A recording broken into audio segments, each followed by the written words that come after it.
Jesus now.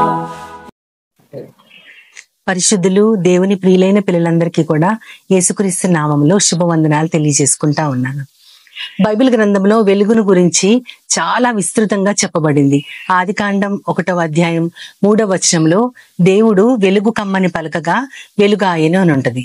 ఆ వెలుగుని ఆయన మంచిదైనట్టుగా కూడా చూస్తారు. వెలుగుని చీకటిని వేరుపరిచినట్టుగా కూడా మనకు ఆ కింద వచనాల్లో కనపడతాయి. వెలుగుకి పగలని, చీకటికి రాత్రి అని కూడా ఆయన పేర్లు పెడతారు. అయితే ఇప్పుడు మనం అందరం అనుభవిస్తున్నది అదే వెలుగుని. ఏంటంటే పగటిని వెలుగు అంటాము, రాత్రి అయితే చీకటి అని అంటాం. అది అందరికీ తెలిసింది. ఇది ఇంతవరకే మనం ఆలోచిస్తాం. అక్షరార్థంగా అయితే ఇదే వెలుగు అనుకుంటాం. కానీ యోహాను సువార్త 1వ అధ్యాయంలో 9వ వచనంలో ఏమని ఉంటదంటే, నిజమైన వెలుగు ఉండెను, అది లోకంలోకి వచ్చి ప్రతి మనిషిని వెలిగించుచుండెను అని ఉంటది.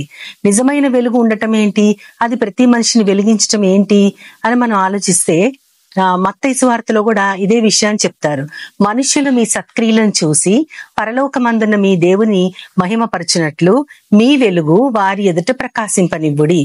అంటే మనల్ని చూసినప్పుడు దేవుని ఎదుట మన సత్క్రియలు మన సత్క్రియలు మహిమపరచబడాలి. అంటే మనల్ని చూసినటువంటి ప్రజలు వీరెంత మంచివారని మన సత్క్రియలను పొగిడితే అదే దేవునిని మహిమపరిచినట్లు.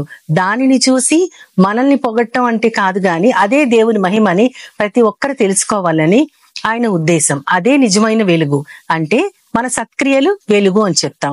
అదే విధంగా మళ్ళీ మనం కీర్తనల గ్రంథంలో చూస్తే 119వ కీర్తన 105వ వచనంలో నీ వాక్యమే నా పాదాలకి దీపము, నా త్రోవకి వెలుగు అని. ఇక్కడ వాక్యము దీపం అంటున్నారు, అదే మన పాదాలకి వెలుగని కూడా అంటున్నారు.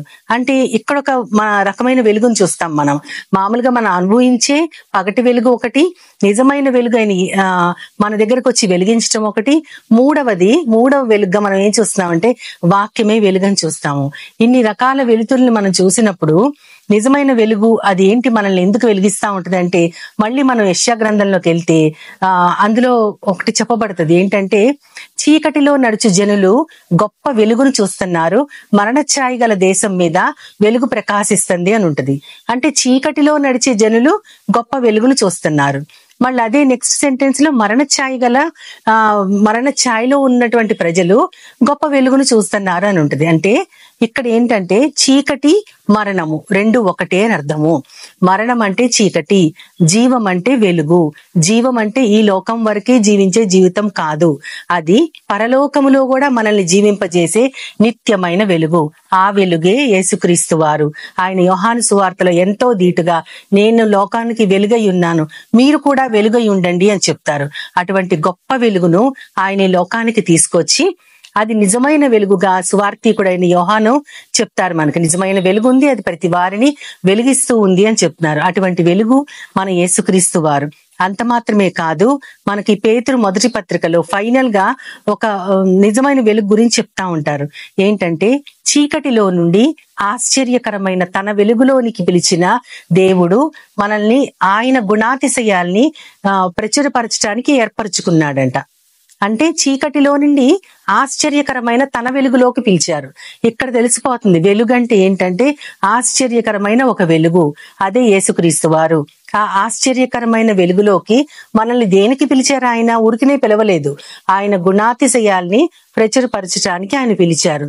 మనల్ని దానికోసం ఏర్పరచబడిన వంశముగా, రాజులైన యాజక సమూహముగా, పరిశుద్ధ జనముగా, దేవుని సొత్తైన ప్రజలుగా, ఇన్ని రకాలుగా మనల్ని పిలుస్తున్నారు. అంటే మనం ఇప్పుడు రాజులము, మనము యాజకులము, మనము ఏర్పరచబడిన వంశము, దేవుని సొత్తైన ప్రజలు, పరిశుద్ధ జనాంగము. ఇన్ని పేర్లు మనకున్నాయి. అయితే మనము ఆ చీకట్లోంచి వెలుగులోకి మనము పిలువబడిన వారంగా దేవుని యొక్క గుణాల్ని మనం ప్రచురించడానికి నిజమైన ఆ వెలుగుని కలిగి ఉందామా? అయితే ఈ వెలుగు మనల్ని వెలిగించినప్పుడు ఇతరుల్ని కూడా మనం వెలిగించడానికి ప్రయత్నించాలి. ఉచితమైన తన కృప చొప్పున ఆ వెలుగును మనకిచ్చారు. ఉచితమైన కృపను కలిగి నిన్ను పిలిచినా ఆ పిలుపును మరచినావా? ఉచితమైన కృపను కలిగి నిన్ను పిలిచినా ఆ పిలుపును మరచినావా?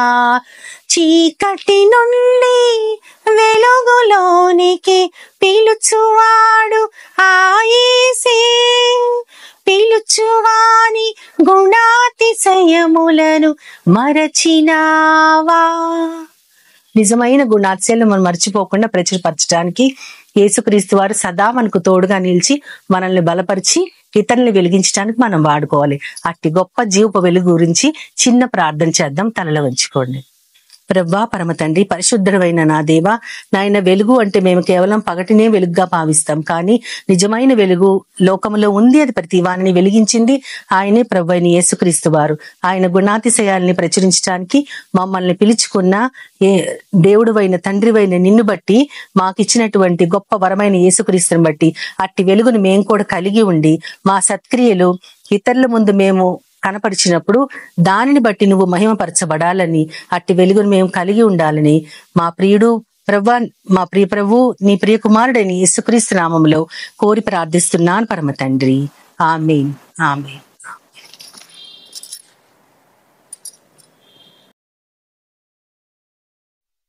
As Jesus